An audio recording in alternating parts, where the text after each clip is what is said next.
All right, guys, we're going to do Aliens, Predator, the deadliest of species. 7 of 10. We're going to continue the story until we reached, well, not 7 of 10, 7 of 12. Right. All right, so we have a memory, a flashback, a nightmare, whatever this is. So this is Miss Delacroix, Caryn Delacroix, and her husband, Lucien Delacroix.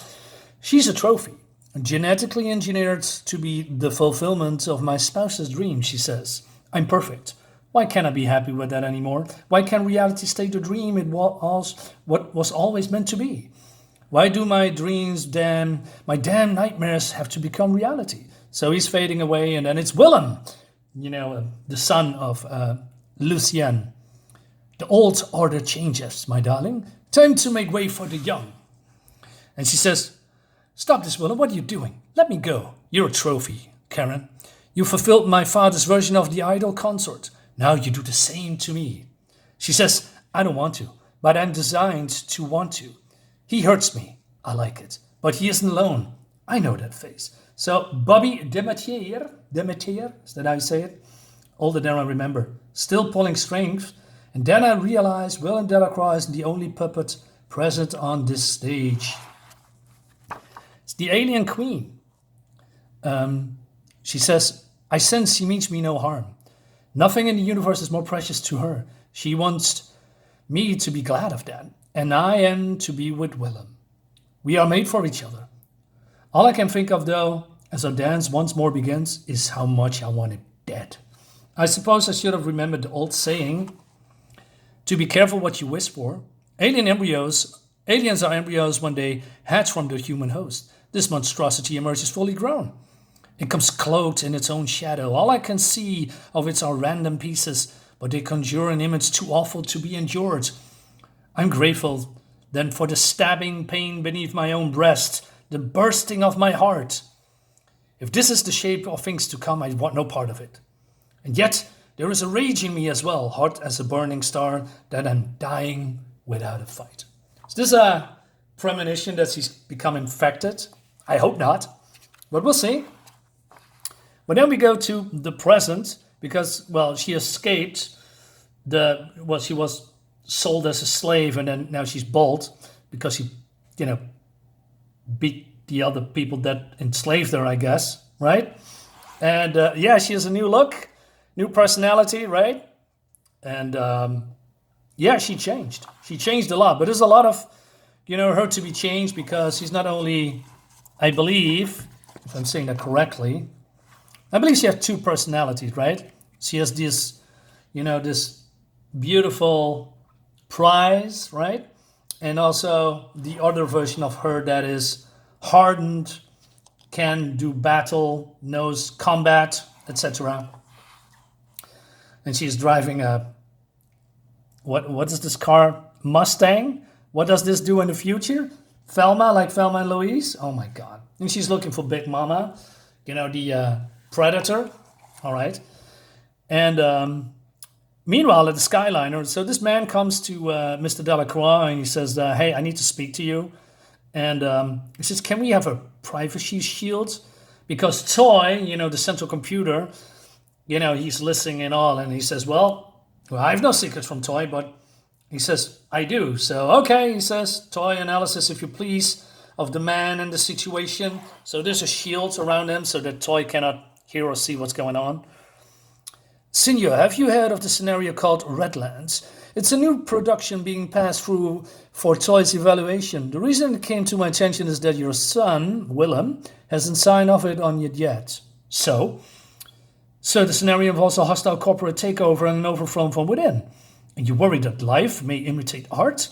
If Toy has analyzed the scenario as effective as he has the others, we're giving him, we have to assume it'll work. Out of the question. Toy's core programming forbids any act that might harm the corporation or me. With respect, Toy's only a computer. For all his sophistications, an artificial intelligence. He's brilliant, sir, but limited. He views the world in absolute specifics of meaning and nuance. So Delacroix says, hogwash, right? So he throws him this, I don't know, stabby thing. And he says, catch, Toy, Fred Omega. So this guy's dead. And I thought, why? He just wants you that there's got to be a takeover from Willem, and he's using Toy to do that. Why you do that, right? So this guy says, Mr. Rob says no weapons on this person. He found one on my desk. He came at me so suddenly, I didn't have time to think, only react. And he says, have this mess cleaned up and establish a privacy field around my room, Toy. So it's not Delacroix, the good guy. He's this guy, and I forgot his name again. Let me check. What's his name? Sorry. Bobby Demetier.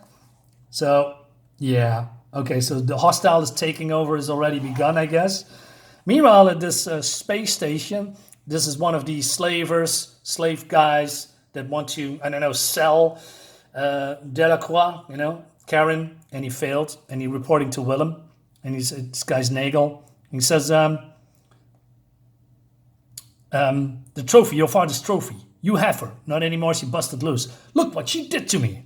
Strikes me as something of an improvement. She can't get off the station, Nagel. Surely she can be that difficult to apprehend. You want her so bad, you come and get her.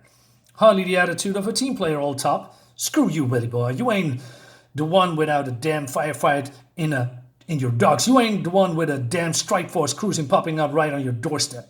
I figure it's every man for himself, lest you start pulling some major weight. Don't fret me, little man. Rest assured, the situation is well in hand. Trust me. All right.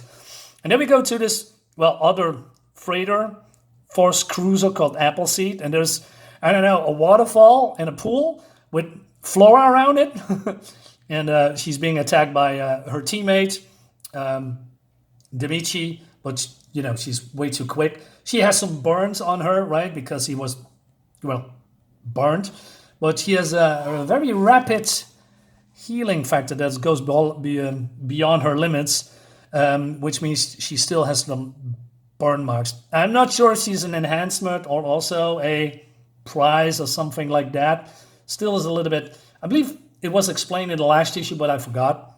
Anyway, so they get a call from Shiro, and Shiro, hey, I got some kind of a transmission. He said, what are you talking about?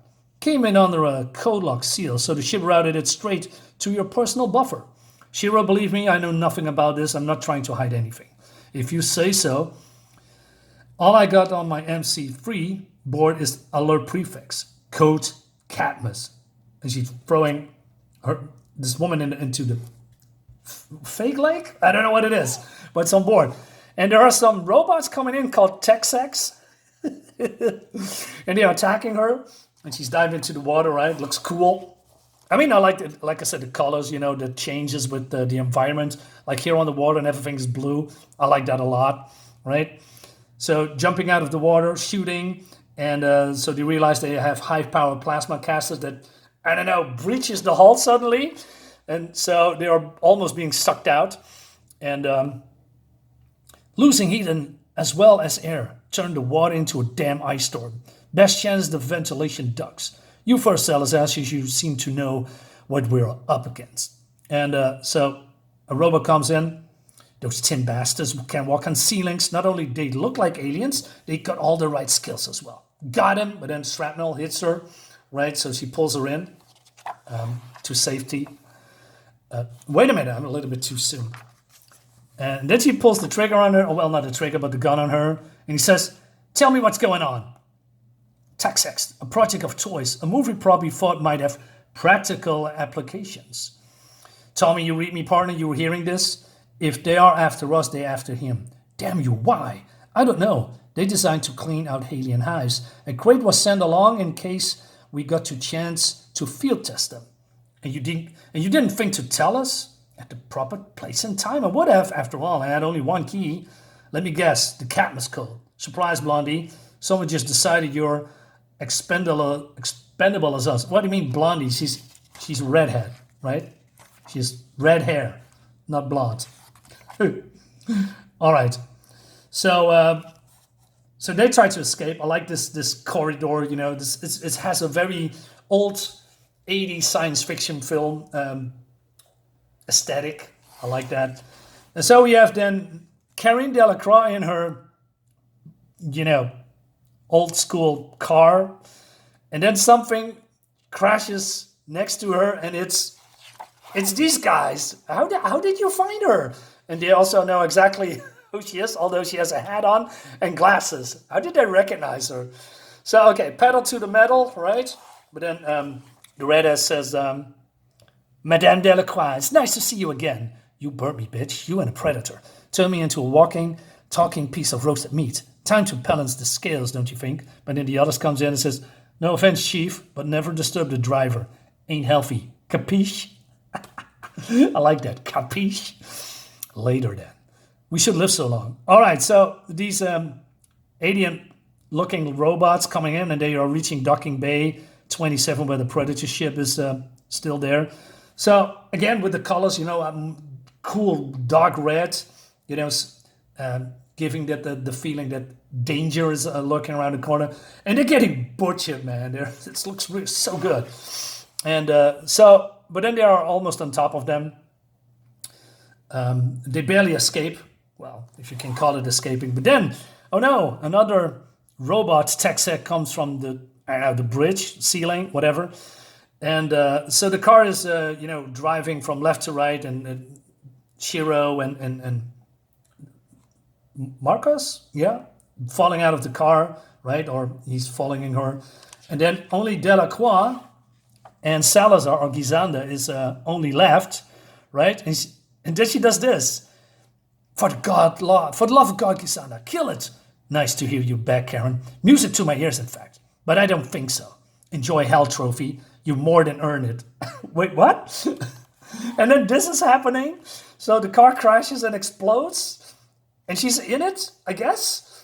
We don't see it, but that's how it ends to the next to the next issue.